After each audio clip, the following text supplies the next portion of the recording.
नमस्कार। आज 21 फरवरी है और आज ही के दिन दुनिया की सबसे ज़्यादा बिकने वाली संभवतः किताबों में से एक या सबसे महानतम कृति मैं कह सकता हूँ का प्रकाशन पहली बार लंदन में जर्मन भाषा में हुआ था और वह पुस्तक थी कम्युनिस्ट मैनिफेस्टो या कम्युनिस्ट घोषणा पत्र।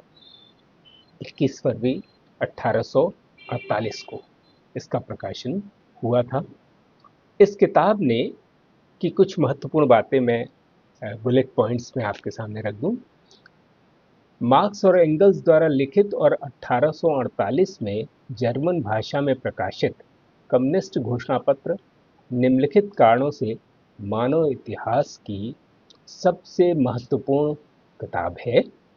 पहला, इस किताब ने इस बात की घोषणा की कि मानव सभ्यता एवं प्रगति के मूल में श्रम और मजदूर हैं।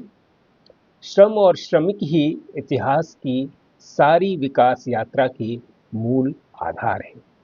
दूसरा, दुनिया में जो कुछ मनुष्य द्वारा निर्मित है और जो कुछ मनुष्य की महान उपलब्धियां हैं वह सब श्रम और श्रमिकों की ही देन है।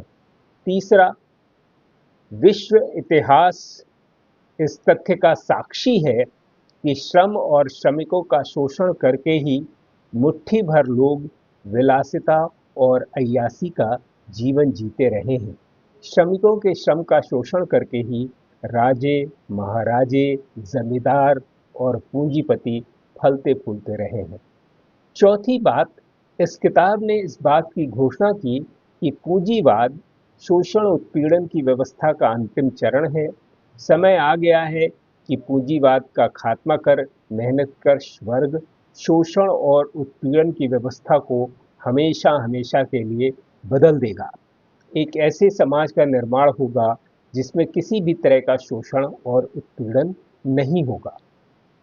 सभी मनुष्य श्रम करेंगे और किसी के श्रम का शोषण नहीं करेंगे। सभी के लिए समृद्धि, स्वतंत्रता और समानता का जीवन उपलब्ध होगा। धन्यवाद।